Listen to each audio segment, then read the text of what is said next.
I've been getting numerous requests over the course of my channel to do this topic. There seems to be a really annoying sentiment that the Clone Wars by Dave Filoni made people perceive the prequels as better, or it enhanced prequel appreciation, or whatever.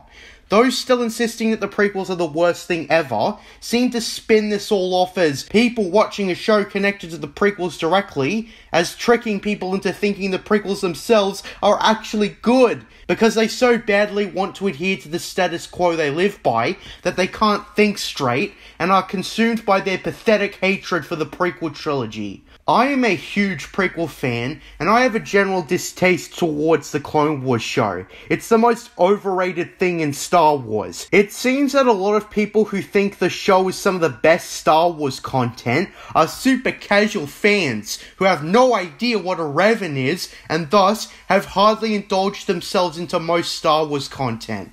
They couldn't be bothered reading a Star Wars novel, for example. This is why I think this narrative is particularly lazy. There are those like me who don't like the Clone Wars and being massive fans of the prequels. I was a fan of the prequels since I first saw them. Everybody at my primary school who gave a damn about Star Wars loved the entire saga. I had no idea about the online hatred until I started using the internet extensively and discovered that there was a hatred towards the movies. At first glance, I had no idea why people hated them. Then of course you look into them and it's the classic CGI bad, Jar Jar sucks, and politics boring garbage that is based on an extreme lack of research. All three are based on ignorance or understanding on the movies. The reason I discredit a lot of the prequel criticisms is because they don't hold up to reality or don't understand the movies properly. It's common for prequel criticisms to be made on the surface level without watching the movies properly, leading to there being a lot of inaccurate, objectively wrong things said about them. The same people who say this have no idea what they're talking about in the slightest about anything Star Wars. They're so desperate to come up with an explanation for why the prequels had a resurgence that they deny the possibility that perceptions changed. Sometimes art isn't appreciated in its day, and it takes time to get the recognition it deserves. The Thing, for example. Most people hated it when it came out. Now it has a major cult following as a popular 1980s horror film.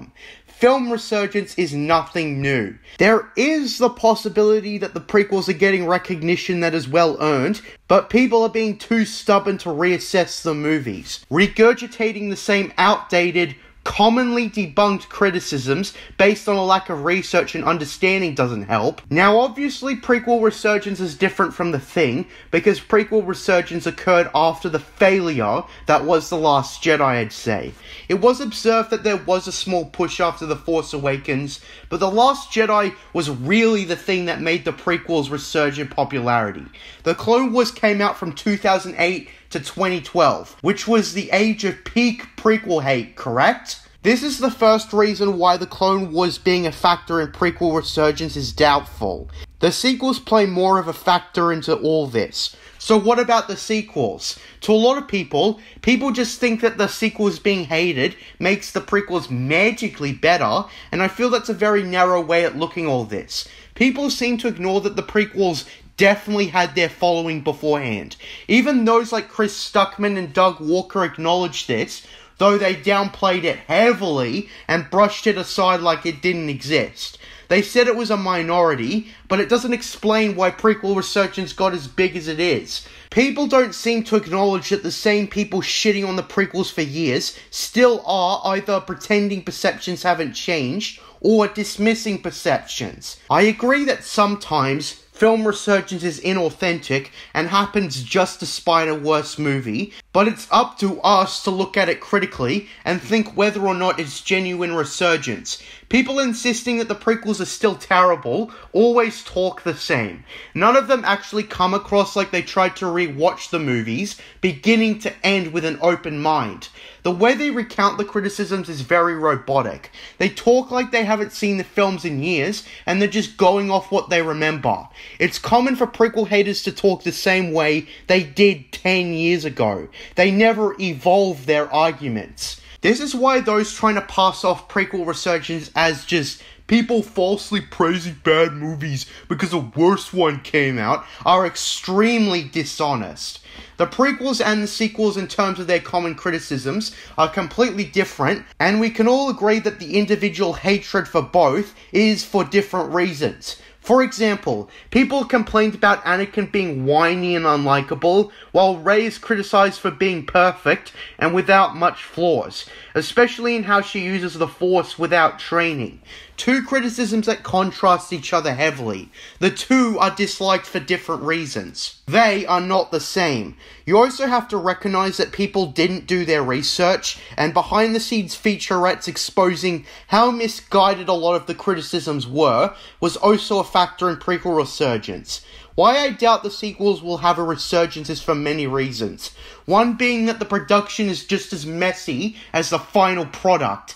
I commonly cite Star Wars Apocrypha for pointing out J.J. Abrams' lethal mistake concerning the mystery box, in which he just decided to set up a bunch of questions that he didn't have a satisfactory answer to, and just got the audience hyped by sparking fan theories to sell tickets for the next movie.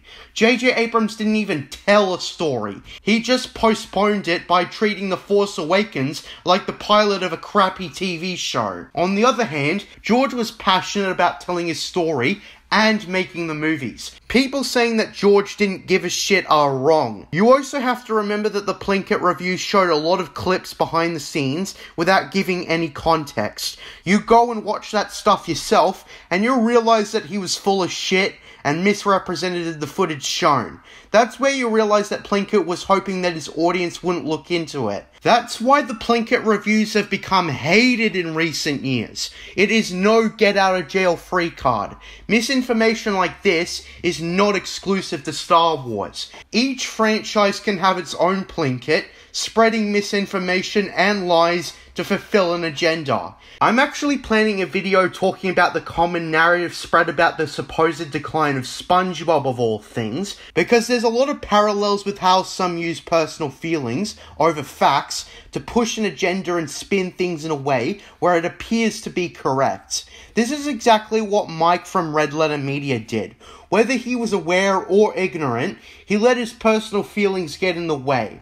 I think something about Prequel Hate is that it went way too far. Even if the prequels sucked, they were no franchise ruiner like everyone who hated them said they were. Star Wars goes way beyond the movies, especially during and post the Prequel Trilogy. Most people who excessively hate the prequels always come off as upset from a film-only perspective. None of them cared to read Star Wars Republic, or read the Thrawn Trilogy, or play Star Wars Battlefront, or anything like that.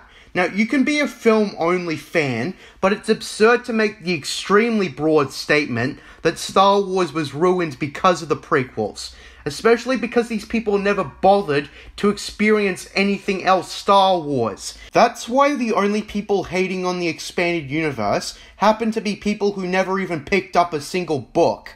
They say it was never canon, but at the same time try to ridicule it for bad stories, even though said stories would have no impact on the films. So why are you angry? I'm not using books to explain the prequels. I'm using books to point out that people who excessively hated the prequels were super casual fans at best. I also noticed that a lot of Trekkies hate the prequels too, because they don't understand the difference between Star Trek and Star Wars. This stuff is hard to explain, but I wanted to point out that Star Wars goes beyond the films itself. I want to say that it's more than just the sequels I hate. The Disney Plus shows are mediocre and dull at best. The modern books are irrelevant because Filoni just retcons them, so what's the point?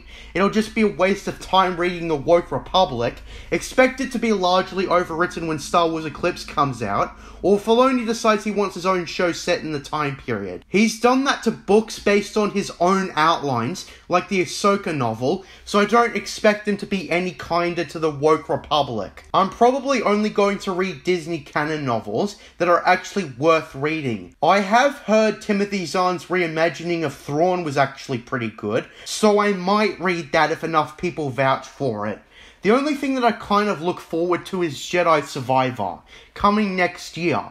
Aside from that, I don't have a lot of hope for the Knights of the Old Republic remake. Star Wars Eclipse seems to be in development hell, and will probably retcon the woke Republic when it does get finished. And Ubisoft have a generic open world design, and that's why I have no care for the first open world Star Wars game ever. Take it from someone who used to be a big fan of Assassin's Creed. The thing is that those games just went on and on and on and on and on, that I just lost interest. Especially after Odyssey, and after a lot of the big YouTubers who do Assassin's Creed turned out to be horrible, rude, and nasty people when I went on their Discord. I'm getting off track, but hopefully you get the point. I'm more than just a sequel hater. I could overlook the sequels being dog shit if the rest of Star Wars was thriving, but it isn't. It's all bad. Kenobi ruins the prequels, the sequels doom Star Wars, and anything set after Return of the Jedi. The Mandalorian is a filler-ridden, overrated mess. Andor is inoffensive, but very dull, so I'll probably throw a bone there, but overall I am unhappy with Star Wars. I do wish that a lot of people who don't like me, like sequel fans, would watch more of my takes on Star Wars, because I feel only a select few of them watch something like my Thrawn Trilogy videos. Conclusion. Pinning Prequel Resurgence on the sequels, or the Clone Wars, is incredibly lazy and dishonest, and is a weak attempt to brush it under the rug. There's a reason prequel fans like me are so annoyed when people say that, and even when we dispute it, they ignore us and continue talking about their incorrect perceptions. That is my complete explanation on why that mindset always annoys me. I'm JJ Plagiarisms, and until next time, White Earth Stories by Mystery Boxes! Under the mountain, a golden fountain, were you praying at the Laurel shrine? But oh, your city,